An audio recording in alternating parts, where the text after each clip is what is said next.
kanvas yang kosong. Kita akan bikin mind mapnya bareng-bareng satu kelas. Silakan siapa yang mau ajukan satu kalimat atau satu gagasan, kita akan bikin di sini. Harapannya nanti satu-satu kita bisa hubungin gitu ya gagasannya. Ya, silakan. Ariel ya? Ya, Ariel mau bilang apa atau mau kasih pendapat apa? Interaksi belajar seperti yang kita ketahui sendiri, pengertian dari interaksi adalah pengaruh informatif atau saling mempengaruhi satu sama lain yang minimal itu terjadi antara dua pihak. Nah, interaksi juga itu ada namanya interaksi edukasi. Oke, kita stop dulu di situ. Sudah banyak kalimatnya. Jadi yang saya tangkap itu adalah sebuah definisi ya. Ini saya tulis Ariel, nanti jadi sebuah penilaian juga untuk hari ini ya, karena saya tidak akan panggil satu-satu gitu ya. Kalau belum siap berarti mungkin teman-teman yang lain saja yang siap ya. Jadi kita lanjut lagi. Interaksi belajar kalau yang saya pahami menurut Ariel adalah sebuah timbal balik. Itu saja dari kalimat Ariel sebanyak itu. Dia punya pengetahuan yang saya terima adalah timbal balik. Nah dari sini sebenarnya kita bisa pahami kata-kata kuncinya saja gitu ya. Timbal balik itu berarti ada sebuah hubungan minimal dua arah gitu ya. Timbal balik gitu ya. Jadi kayak kalau simbol apa namanya ada biasanya kayak gini gitu ya. Timbal balik koneksi gitu. Nah timbal baliknya ini kan sebuah istilah yang umum sebenarnya ya, bisa kita pakai di apapun. Tapi apa yang membedakan timbal balik terhadap interaksi belajar? Berarti hubungannya yang berlangsung itu apa? Oke, boleh ya. Di sini dispesifikkan antara guru dan murid atau siswa ya. Nah, guru dan murid ini bagaimana nanti panahnya? Apakah guru ke murid saja memilih?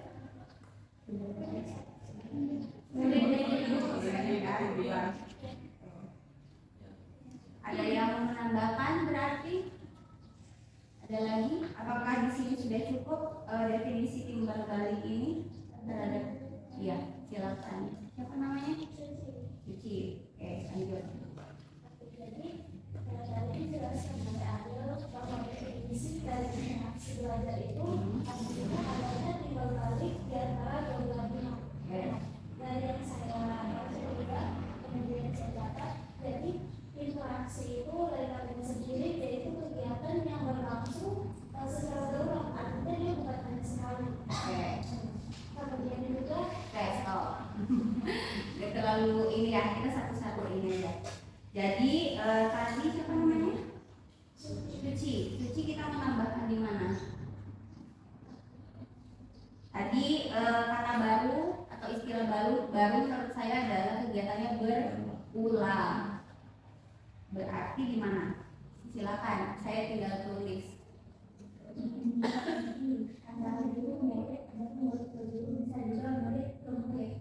Oh itu nanti lagi ya. Yang ini dulu punyanya Suci. Kita masukkan di mana berulang kalinya itu? Karena kan di sini belum ada ya, belum ada keterangan pengulangan ataukah hanya sekali. Ada yang mau kasih ide ditaruh di mana? Saya bingung. Ditaruh di mana? Definisi atau ada yang dicoret apa yang dihapus di sini?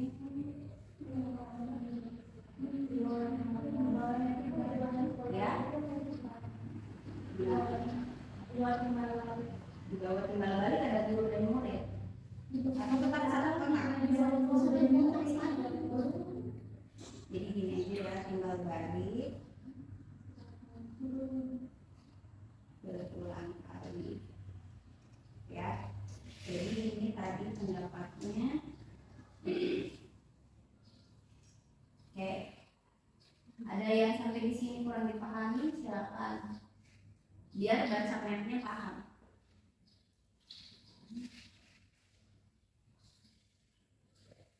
Oke, sudah berarti.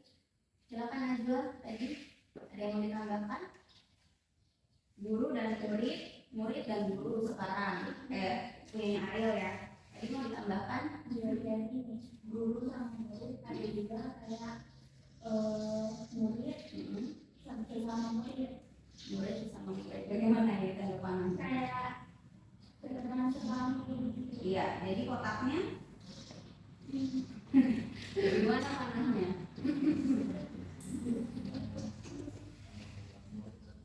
Tambah murid lagi di sini. Kalau satu kelasnya ada 20, muridnya banyak banget di sini. Oke.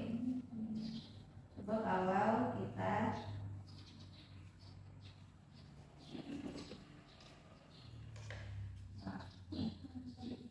jadi yang tidak hadir mungkin agak kesulitan mendefinisikan mindmap ini, tapi yang hadir paham lah ya. Jadi di Google Classroom itu saya sudah sediakan rekaman untuk pertemuan pertama. Itu saya lihat ada beberapa viewer atau yang sudah melihat. Saya tidak tahu apakah ada dari kalian atau dari teman-teman gitu ya, dosen gitu, soalnya ada yang follow saya gitu, ada yang subscribe juga channel saya. Jadi adik-adik kalau misalnya ada yang ketinggalan, tidak hadir atau misalnya mungkin kurang paham, sekali kita tatap muka offline bisa ditonton itu ya. Sama sekarang itu saya juga lagi rekam. Oke ya, jadi itu ini kita baru definisi. Kita berhenti dulu di sini. Saya mau make sure kalian paham definisinya. Boleh ada satu orang yang bisa membaca map ini. Yang di belakang siapa namanya di sampingnya dia? Soalnya ngintip-ngintip gitu kan, aku nggak bisa lihat. Kan sini sebenarnya boleh. Di depan boleh. Siapa namanya? Nabila, boleh didefinisikan nggak dari map ini? Tinggal dibaca, tinggal dilihat, kemudian hubungkan. Silakan.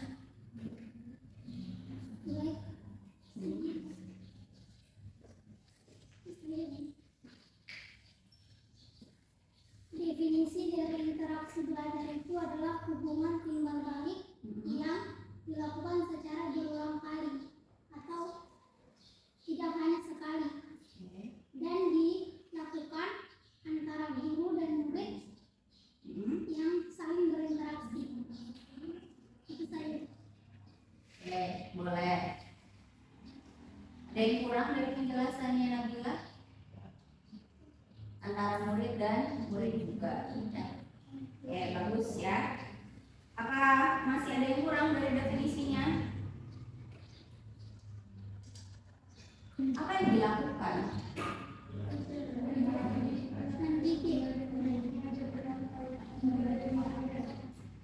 Boleh ada satu orang yang menambahkan kegiatannya apa?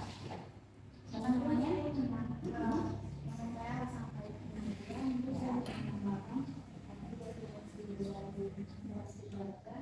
Itu di dalam interaksi ini menggunakan guru atau pengajar dan anak atau murid harus menunjukkan adanya hubungan yang bersifat elektronik atau mendidik yang mana interaksi tersebut diharapkan pada suatu tujuan tertentu yang bersifat ini yaitu ada hubungan interaksi anak didik dan Oke.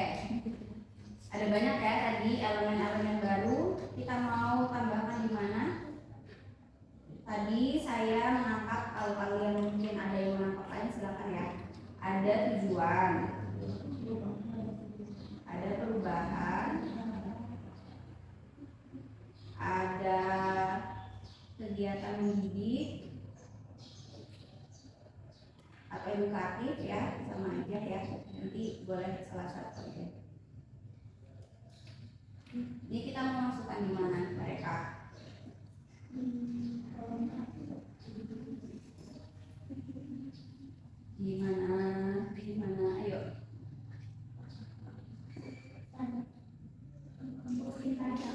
sebelah kanannya guru dan murid. Ya, saya ikut saja. Jadi gimana ini? Gini. Ya. Ini kita tambahkan pelakunya ya, orangnya. Ya. Lalu apa tujuan? Begini. Tidak apa-apa, silakan. Ciri-ciri. Kalau di buku apa namanya kalau ini? Tujuan, perubahan, kegiatan.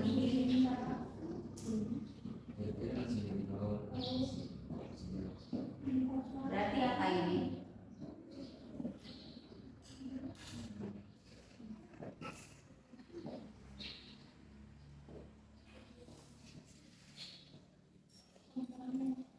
Boleh komponen ya. Komponen itu artinya adalah sebuah kayak unsur-unsur lah, unsur bagian gitu ya. Jadi komponennya ada tujuan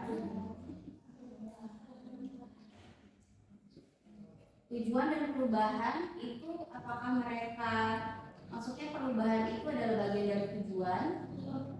Nah, ya. Jadi nanti kita bisa definisikan sendiri tujuan, kemudian ada kegiatan, ya, kegiatan edukasi. Ya. Nah, oke, boleh kita hapus ini. Sekarang kita jelaskan apa maksud dari tujuan itu. Tujuan di sini, komponen ini. Tadi. Karena segala sesuatu sebenarnya harus selalu ada tujuan. Seperti kayak kalian sekarang di sini duduk di sini tidak mungkin tanpa tujuan.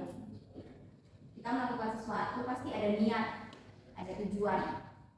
Ya. Jadi tadi tujuannya adalah sebenarnya salah satunya adanya perubahan.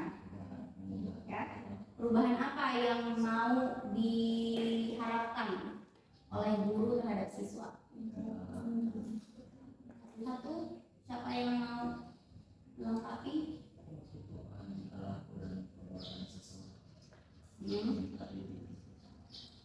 Boleh bintang. Perubahan apa yang mau dilihat dari guru ke siswa? Boleh. Psikis itu apa?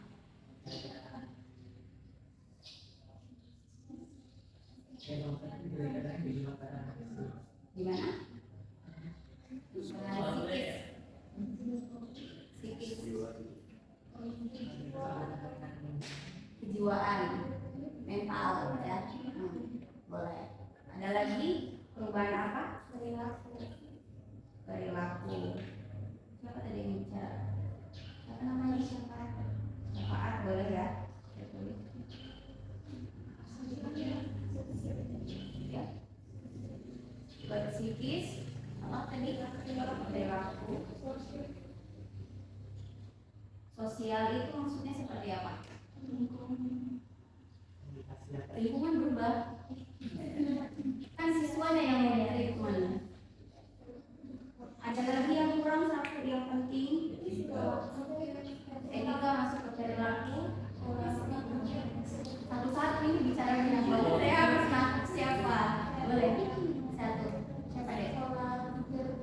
Yes. Apa berarti? Ya, boleh. Kalau di istilah pendidikan itu ada. Ya, ini ya. Oh, ini ya. Tadi siapa yang menambahkan? Zahra. Oke. Ini psikis, perilaku, kognitif. Ini saya sebenarnya saya pakai bahasanya kalian, tapi kalau di pendidikan itu ada sendiri ya. Jadi kognitif itu kecerdasan, ya kecerdasan. Perilaku itu afektif, ya afektif. Ini kalian kalau dulu pasti harus paham istilah ini ya. Sebenarnya sinonim satu sama lain sih, sikap, perilaku, etika, attitude itu sama ya, afektif. Yang ini psikis, ini mungkin masuk ke dalam sini dia karena psikis itu tidak bisa kita lihat, ya kan, dia ada di dalam. Jadi mungkin guru akan melihat tanda-tandanya yang dia perlihatkan. Misalnya kalau dia hari ini kurang tidur, pasti dia kelihatannya apa namanya? Mungkin kalian bisa lihat ciri-cirinya. Tapi bisa saja dia kurang tidur tapi tetap melek gitu. Nah, guru kan nggak tahu kalau dia kurang tidur atau cukup tidurnya, ya. Kalau ditampilkan, nah baru dilihat. Jadi kalau psikis itu bisa saja diperlihatkan, bisa saja tidak. Nah, yang diperlihatkan itulah gejala itulah yang akan dilihat oleh guru, ya. Jadi kalau yang disembunyikan, misalnya nih kalian hari ini bete gitu ya. Nah, tapi kalian tetap senyum. Biasanya tidak tahu kalau kalian bete gitu ya, karena kalian senyum. Jadi sesuatu yang disembunyikan itu tidak bisa kita lihat, ya. Nah, jadi psikis ini masuk sebenarnya ke perilaku. Nah, boleh saya hapus bintang ya. Jadi dia masuk ke dalam perilaku ya, atau afektif. Nah, yang satu lagi berarti masih kurang di sini apa?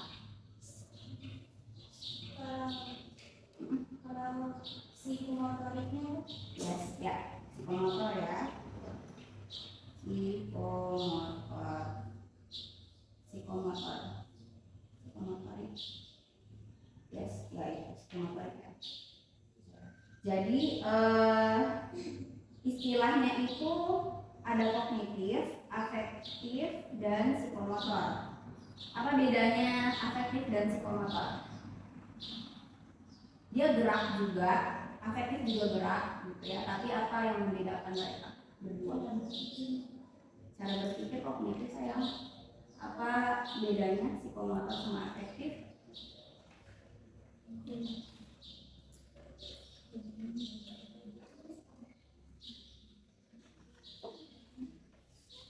Oh ya, kalau misalnya kegiatan di laboratorium, psikomotorik itu masuk di kayak keterampilan motorik. ya keterampilan motorik. Kalau misalnya di laboratorium itu guru meminta siswa untuk misalnya terampil dalam terampil dalam mengamati misalnya objek kecil pakai mikroskop. Nah, itu salah satu contoh psikomotor atau keterampilan gitu ya. Jadi ada penguasaan yang dilakukan ya. Kalau kognitif itu penguasaan juga, tapi dia lebih ke biasanya verbal gitu ya, tulisan gitu ya. Tapi kalau psikomotor, cara guru melihat itu adalah dengan mereka itu apakah bisa atau tidak gitu.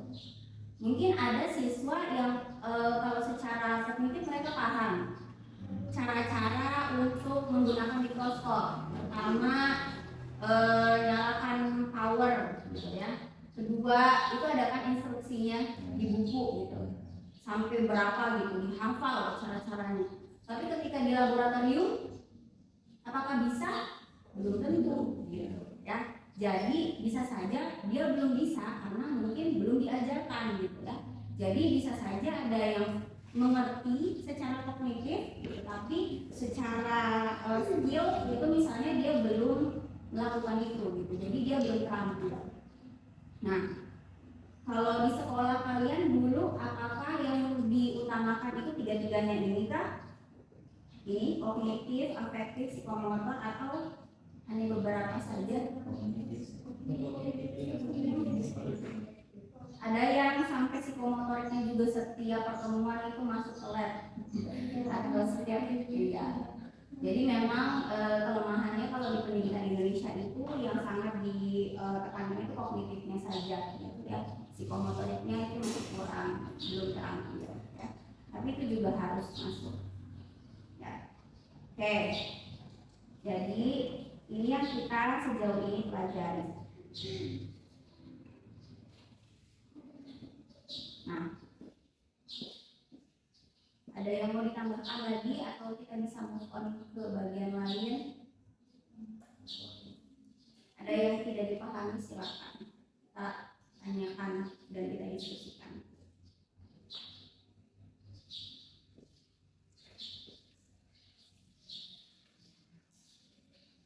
Kegiatan edukatif itu maksudnya apa?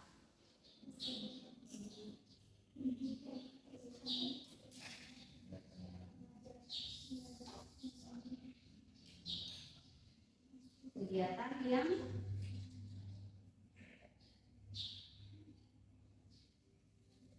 edukatif pokoknya edukasi. Iya apa ya, kadang kita banyak sekarang nanti kalau kita ditanya apa itu ya itu paham begitu, kita paham di otak kita gitu. Tapi ketika dikomunikasikan yang bertanya kurang paham apa yang kita pahami gitu. Jadi coba apa itu kegiatan edukatif? Kegiatan mendidik. Boleh, ada yang mau bicara silakan. Saya belum hafal namanya, jadi silakan kalau mau bicara bisa angkat tangan ya. Ya saya tulis di sini namanya. Kegiatan edukatif itu adalah kegiatan atau aktivitas siapa namanya? Usno. Kegiatan edukatif adalah aktivitas yang dirancang untuk membantu individu untuk memperoleh pengetahuan. Balik lagi ya ke tujuan ya, pengetahuan berarti kognitifnya ya. Terus memperoleh pengetahuan, Keterampilan, sikap dan ilmuwan. oke, jadi ditambahkan gitu ya. Jadi bukan hanya mendapatkan materi atau pengetahuan, tetapi ada perubahan lain, misalnya sikapnya. Ada perubahan lain, misalnya dia itu terampil gitu. Jadi bukan hanya pintar, tetapi juga bisa ada tiga-tiganya. Ya, gitu. Kegiatan edukatif itu. Jadi kalau misalnya ada seorang guru itu melakukan pembelajaran di kelas, tetapi siswanya itu hanya misalnya menguasai salah satu saja, kognitif saja, apakah tujuannya itu sudah tercapai atau belum? Ya, Tidak terjadi interaksi kan terjadi interaksi tapi tujuannya tidak, jadi belum tercapai semua ya. Jadi apakah jadi guru mudah atau sulit? Ya, jadi tugas guru banyak ya. Jadi satu orang guru itu harus bisa mengubah berapa puluh siswanya dalam satu kelas dikali ini 3 ini tadi, psikomotor, afektif dan kognitifnya. Itu guru yang ideal seperti itu sebenarnya. Nah, jadi bagaimana caranya guru itu bisa tahu siswa itu, misalnya ada satu siswa di situ dalam satu kelas ya, kita belum 20, jadi satu siswa saja itu gurunya paham apakah dia sudah mencapai kognitifnya atau dia sudah memperoleh materinya, kemudian afektifnya apakah sikapnya itu berubah, dan psikomotornya apakah yang diajarkan tadi dia menguasai secara skillnya atau keterampilannya. Bagaimana caranya guru itu tahu? Ya, Najwa ya? Itu apaan? Najwa mana sih? Oh, iya. mungkin seorang guru harus melakukan evaluasi untuk mengetahui. Oke, betul. Evaluasi dimasukkan kemana?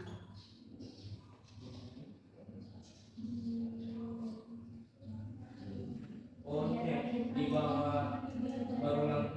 Saya ikut aja. Di mana? Di bawah bangunan ini. Di bawah komponen. Sini. Oh, masih masuk ke dalam komponen. Gimana? Tidak apa-apa. Di bawah. Di sini. sedih kayak Ini. Yang lain gimana?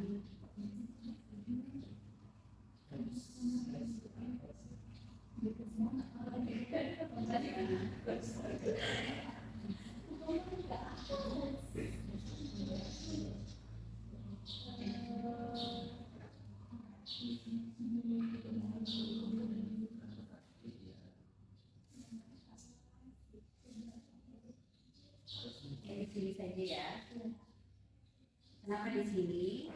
Walaupun di buku tidak ada, misalnya gitu ya, saya tambahkan evaluasi ini karena tujuan itu harus tercapai. Artinya, maksudnya ketika kita misalnya melakukan sesuatu, oh kita ada niat, ada tujuan. Tetapi setelah melakukan itu, kita kadang lupa apakah yang kita lakukan itu sudah mencapai tujuan atau belum. Nah, jadi tujuan itu sangat penting, tapi eksekusinya itu juga lebih penting lagi, gitu ya. Kita menetapkan tujuannya siswa harus ini. Tetapi evaluasinya seperti apa? Ya. Jadi masukan evaluasi di sini adalah untuk apa evaluasi? Untuk mengetahui bahwa tujuan itu sudah tercapai. Ya. Jadi untuk mengetahui pencapaian tujuan ya, apakah tujuannya itu tercapai atau tidak. Nah, evaluasinya seperti apa caranya? Cara melakukan kegiatan evaluasinya, guru melihat siswanya ini. Kalau secara kognitif, bagaimana caranya guru kalian itu memberikan evaluasi?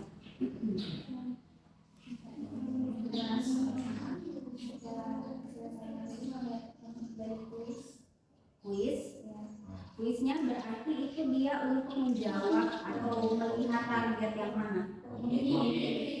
Kuis itu berarti diberikan pertanyaan, pilihan ganda atau bagaimana dia? Esai kah? Istilah kah? Kalau teka-teki, iya kan kayak puzzle itu, misalnya si siswa diminta untuk menjawab teka-teki silang. Tahu nggak teka-teki silang? Saya pikir kalian tidak tahu, soalnya sudah beda jam. Kita biasanya ada teka-teki silang, mendatar, menurun, tahu ya. Itu masuk ke evaluasi juga Pak.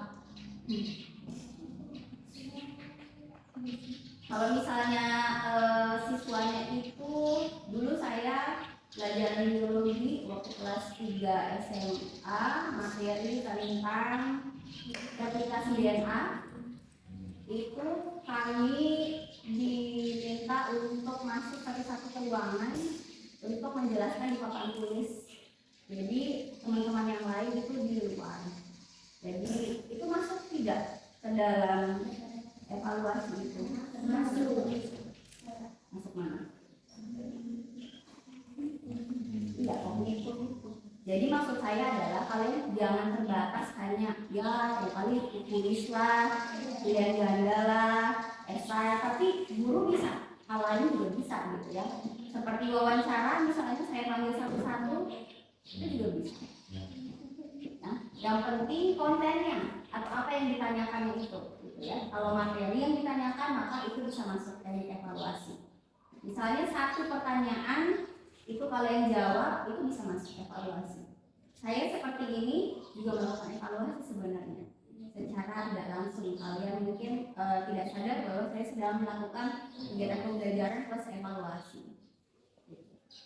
Walaupun saya tidak bisa hafal satu-satu, tapi saya bisa rata-rata gitu. Ya. Nah, itu bisa masuk kuis. Jadi jangan terbatas hanya tertulis saja ya. Nah, dan lain-lain ya. Nah, kalau afektif, bagaimana caranya guru itu bisa melihat perubahan sikap siswa? Gimana? Nggak apa-apa, silakan. Ya. Mungkin gurunya telah memberikan isinya dengan cara membuat kelompok, kemudian anak tersebut masih sedang duduk Betul, bisa itu juga masuk ya. Nah, tapi mungkin itu sudah langkah keberapa. Sebenarnya kita juga harus menetapkan sikap apa yang mau kita amati, atau apakah perubahan itu yang kita mau lihat. Maksudnya adalah ketika siswa A itu sebelum masuk, sikap apa yang kurang di situ?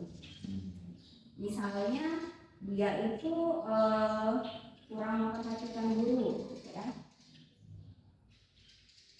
Kurang memperhatikan guru atau pembelajaran, gitu ya. Nah, bagaimana caranya guru itu bisa berasumsi bahwa si siswa ini kurang memperhatikan guru? Boleh ekspresinya, gitu ya. Ekspresi. Bisa juga apa? Gestur. Ya, yang paling mudah adalah misalnya ketika guru itu bertanya dia malah ganggu temannya, itu bisa, gitu ya. Atau dia nunduk aja dari tadi padahal tidur, bisa kayak gitu. Atau misalnya ketika ditanya dia jawabnya lain mungkin, jadi kan nggak fokus ya. Gitu. Ada banyak sebenarnya yang kita bisa lakukan untuk kita tahu bahwa dia itu serius atau tidak. Nah, ketika ini adalah sikapnya, maka harapannya ini kan before, sebelum, ya. Nah, afternya, apakah dia tetap melakukan itu, sikap itu, gitu? Atau ada yang berubah, gitu, ya. Jadi dari kurang memperhatikan guru, misalnya dia memperhatikan, ya, tapi tidak begitu berubah sekali, gitu. Nah, hal seperti ini sebenarnya wajar, gitu, terjadi karena tadi kita balik lagi bahwa perubahannya harus diusahakan berulang kali, gitu ya. Kita itu mau mentreatment manusia, manusia ini harus mau berubah dulu. Kalau kita misalnya men-treatment robot sekarang ya, yang lagi tren IT, gitu ya, kecerdasan buatan, kita kasih mereka apapun mereka bakal terima dan mereka akan melakukan itu robot, gitu. Jadi mereka mendapatkan informasi langsung diproses. Kalau misalnya kalian itu buka laptop, klik apa, langsung kan responsif, nggak mungkin dia kayak dia nggak mau nih, mungkin. Soalnya memang dalam mod sistemnya dan lain-lain, gitu kan. Gitu. Jadi dia sudah tepat, gitu ya, dia langsung responsif. Tetapi manusia tidak seperti itu, gitu.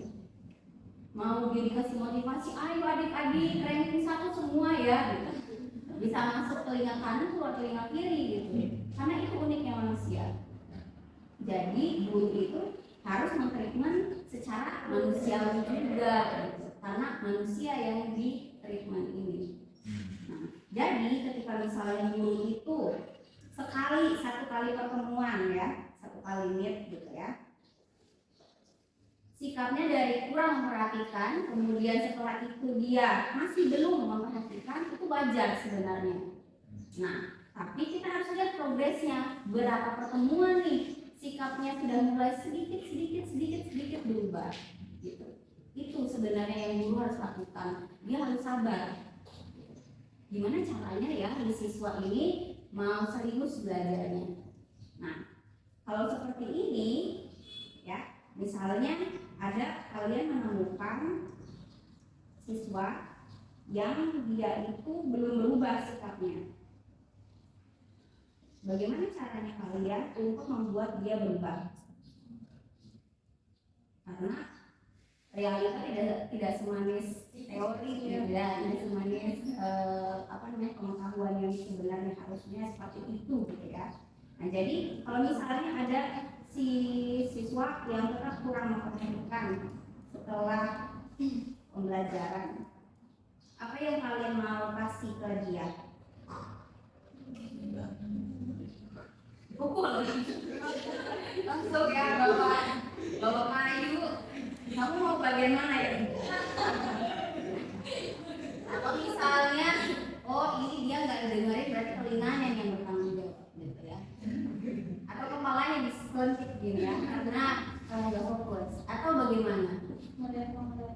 di Iya. diubah gitu. Apa yang diubah? Caranya mengajar, Siswanya dikeluarkan. cara guru mengajar. Oh boleh ya di sini cara mengajarnya. Cara mengajarnya diubah. Tapi kalau misalnya ternyata bukan itu problemnya. Kalau misalnya setiap siswa ini kurang memperhatikan,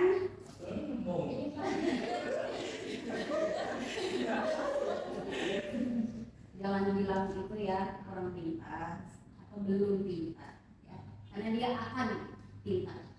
Jadi seseorang itu bisa berubah, ya. Kalau misalnya kita sudah bilang dia bego, udah mau gitu, biarin dia kayak gitu aja sampai kelas 6. Emang kayak gitu, bisa gitu ya. Bahwa setiap manusia itu berubah, gitu. Tapi apakah dia mau berubah atau tidak itu kan yang kita mau. Ayo dong berubah, gimana caranya? Iya, PDKT ya. Jadi apapun itu harus pendekatan. Ya, tadi sebenarnya treatment atau perlakuan itu bisa tadi dengan cara mukul, bisa treatmentnya gitu ya, kekerasan, atau kita pakai cara halus apa namanya di sini, cara yang lebih baik ya, yang lebih baik.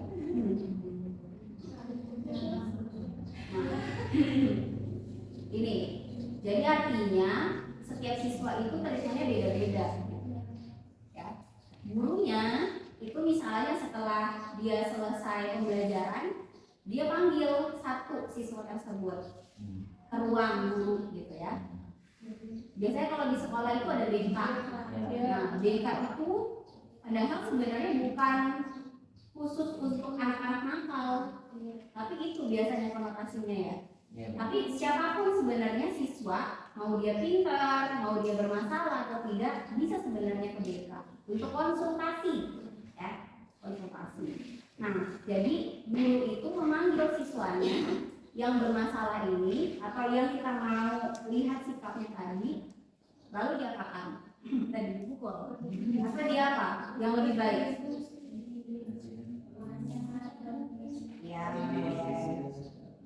Itu ya tadi diskusi, ditanya, mungkin ditraktir makan, gitu kan?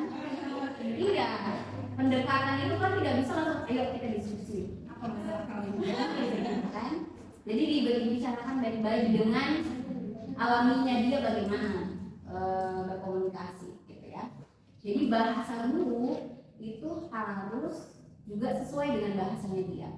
Ya, jadi kita misalnya guru, ini kita kalau misalnya levelnya kita sudah di atas ya, si siswa di sini, kita nggak boleh ngajak dia ke atas, kita yang harus ke bawah.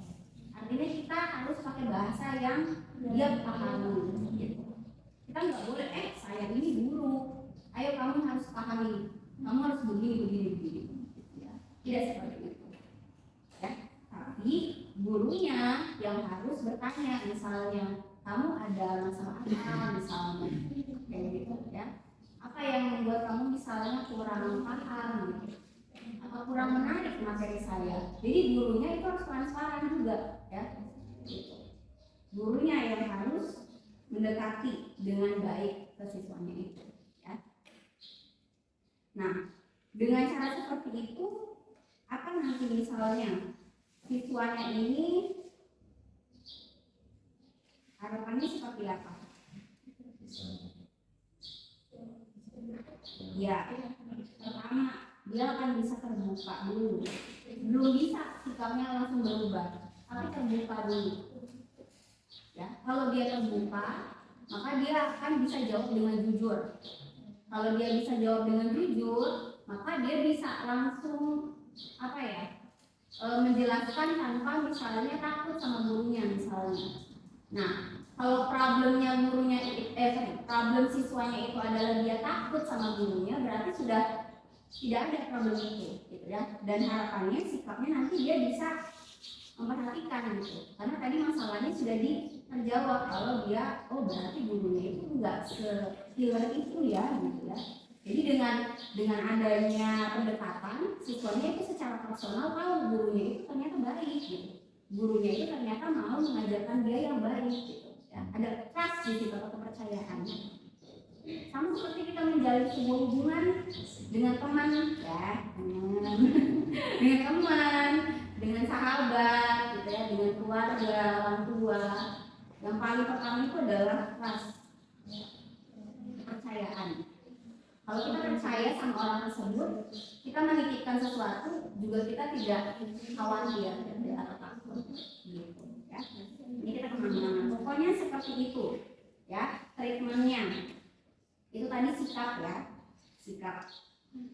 Jadi caranya bagaimana tadi dengan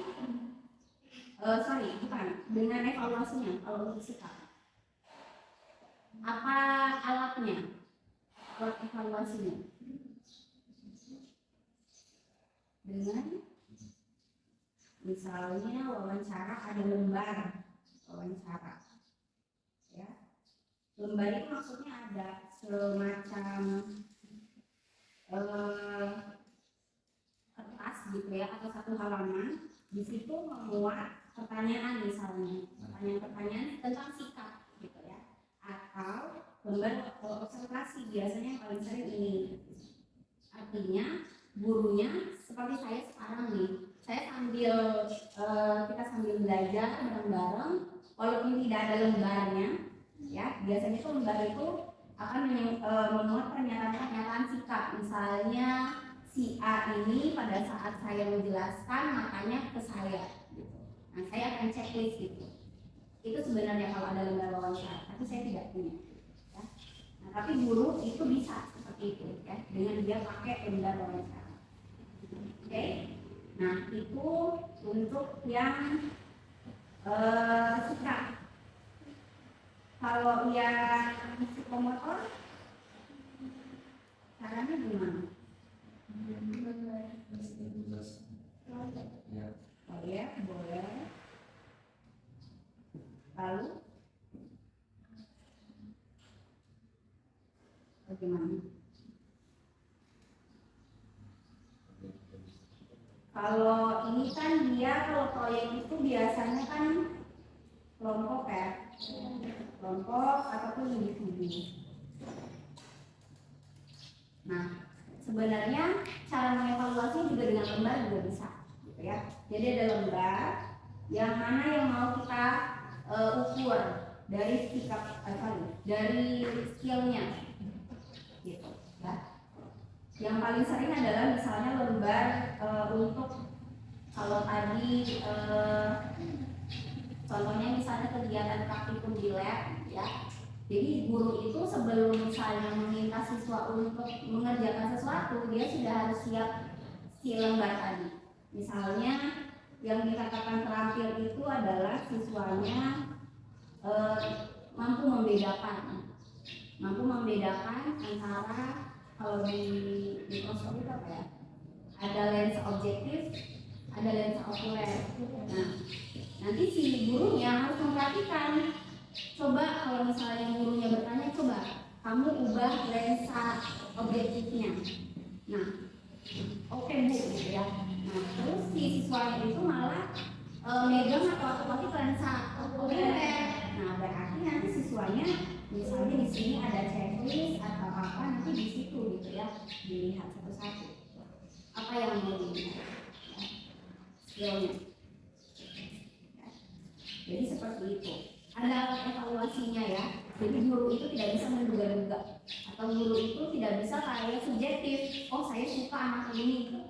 Padahal sebenarnya tidak seperti itu penilaiannya. Ya. Oke. Itu evaluasi nih.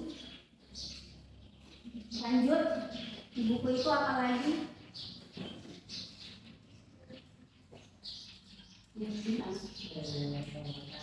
Iya. Oh, belum sampai masuk awal. ketika interaksi balik itu tadi kan balik sama saya kan lima balik itu mengumpulkan satu sama lain memberikan efek kepada regulasi atau diri. Dan ini mungkin yang memberikan efek ini yang baru kemarin ini belum memberikan efek kepada murid dalam bentuk perubahan tadi yaitu perilaku, kognitif dan lain-lain. Untuk efek yang diberikan kepada murid tersebut bisa berubah. Oke, jadi efek yang diberikan guru dari murid, ya, murid yang memberikan efek gitu maksudnya. Ya, kan itu yang memberikan efek ke murid itu dalam bentuk tidak perubahan. Kalau murid memberikan efek kepada murid itu bentuknya gimana? Bentuknya adalah si guru itu harus bisa meningkatkan kualitas pembelajarannya sebenarnya. Jadi sebenarnya targetnya itu adalah murid. Ini adalah target utama, ya. Nah, guru itu adalah salah satu komponen sebenarnya untuk membuat si siswanya ini bisa berubah, mau sikap, mau keterampilan, mau pengetahuan gitu. Nah, ketika misalnya tadi si gurunya itu melihat bahwa si siswa ini belum mampu secara kognitif, maka efek yang dilihat nanti gurunya harus tanggap gitu. Gurunya harus tanggap. Jadi bagaimana caranya ya agar siswanya ini tuh bisa sama rata-ratanya dengan siswa lain gitu. Dia nggak ketinggalan.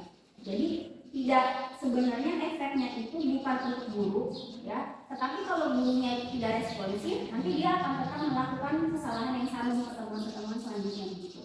Jadi targetnya adalah pendidikan itu sebenarnya untuk siswa, ya. Jadi yang disekolahkan itu siswa, jadi siswanya yang mau di-treatment, ya. Begitu.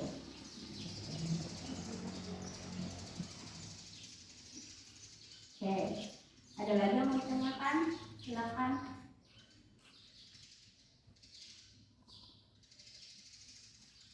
Oke, tidak ada yang ditanyakan.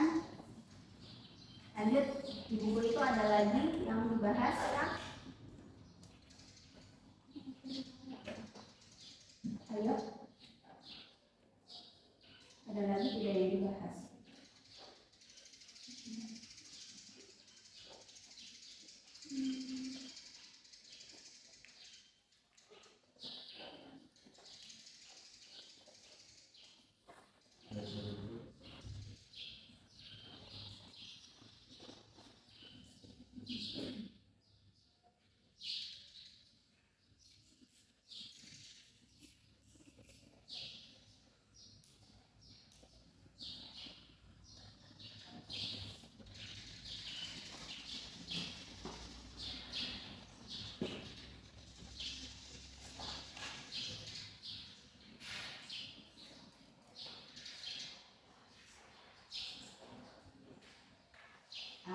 Ada lagi ya, sebenarnya ada hubungannya dengan pertanyaan bintang. Ini kita tidak tahu kita mau masukkan di mana, sebenarnya bahwa interaksi belajar ini itu kan tadi proses ya. Nah, proses ini bisa saja melibatkan guru atau tidak. Nah, saya masukkan sini saja. Ada pendekatan bahwa yang berpusat pada guru pembelajarannya, ada juga yang berpusat pada siswa.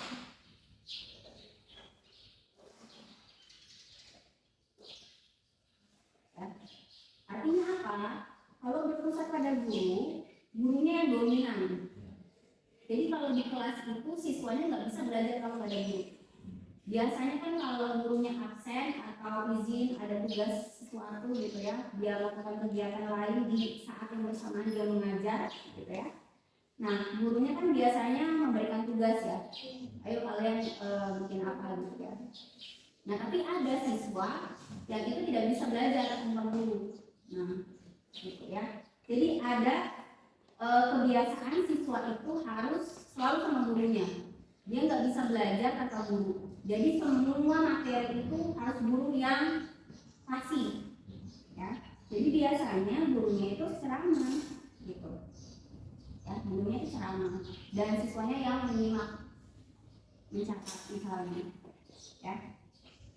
Nah tapi juga sebenarnya bukan hanya satu pembelajaran itu, bukan hanya berpusat pada guru saja, tapi siswanya itu mau nggak belajar sendiri, gitu ya. Jadi siswanya ini yang harus mencari materinya sendiri.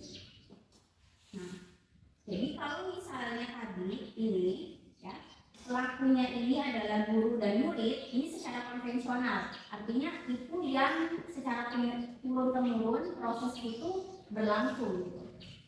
Tetapi proses itu ternyata ada yang baru, bahwa guru itu bisa jadi itu salah satu saja komponen, tapi bukan satu-satunya, gitu ya. Jadi kalau misalnya si gurunya tadi tidak bisa mengajar, maka siswanya harus bisa secara aktif belajar sendiri, ya. Jadi nanti di bagian sini ini harus dikasih catatan, ya. Ini adik-adik juga harus dikasih catatan bahwa memang benar harus ada guru, ya, yang mentreatment siswa, tetapi siswanya sendiri. Sekarang pembelajaran modern itu bisa saja siswanya yang belajar, gitu ya. Karena memang pada dasarnya siswanya yang harus belajar, gitu ya. Si guru ini tuh sebenarnya sebagai pendamping, gitu ya. Jadi dari level SD, SMP, SMA, ya. Ini kan dia kayak kalau tangga, gitu ya. Ini SD, SMP, SMA, ya. Ini adalah gimana ya, saya bingung. Jadi kita harus melihat partisipasi siswa, partisipasi guru. Kita misalkan warna biru untuk guru, ini kasih warna merah.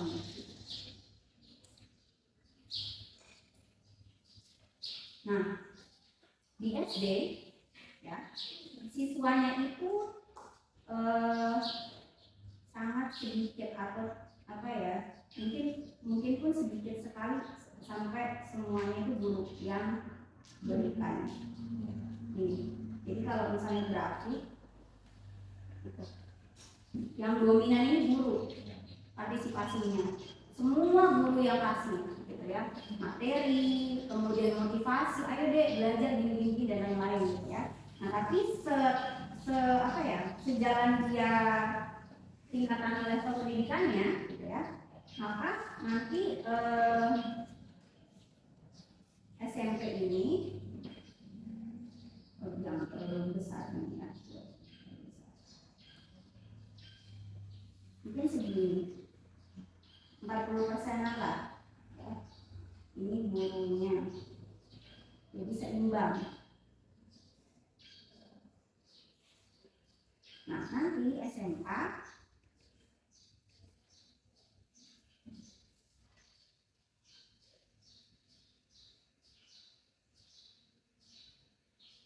di sini sedikit sebenarnya kalau kita sejajarkan dengan grafik, gitu ya. Ini berarti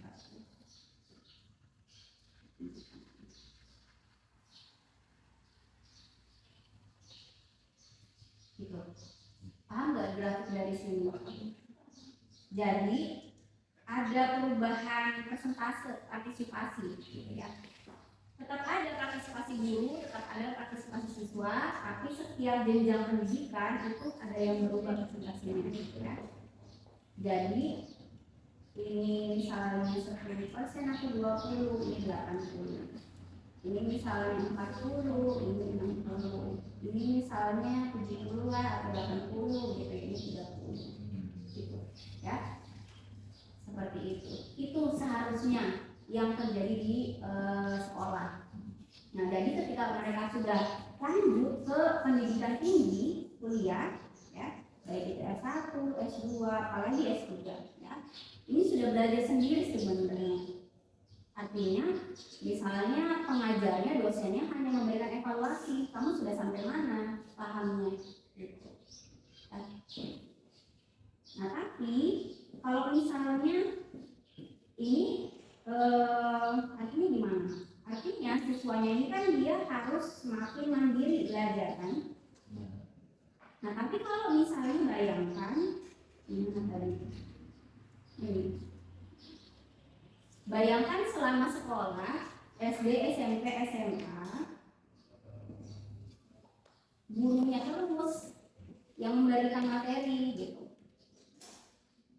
maka dia tidak akan bisa punya kebiasaan mandiri untuk belajar siswanya begitu ya. Jadi ya tidak akan membangun belajar itu gitu ya. Jadi ini boleh, ini memang secara konvensional seperti ini sistemnya, ada guru ada siswa. Tetapi kalau misalnya sudah selesai pembelajaran di rumah, apakah gurunya harus datang ke rumah untuk siswanya belajar di rumah? Tidak kan, gitu ya. Jadi hanya memberikan tugas PR, maka harapannya siswanya di rumah itu bisa belajar sendiri begitu. Dan harapannya adik-adik juga seperti itu sekarang ya. Jadi seperti itu. Jadi ada berpusat pada guru dan ada berpusat pada siswa ya. Ini biasanya disebutnya sebagai pendekatan. Bagaimana caranya guru mengajar ya. Apakah dia berpusat pada guru atau berpusat pada siswa? Ada yang mau ditambahkan di buku atau dari kalian? Silakan.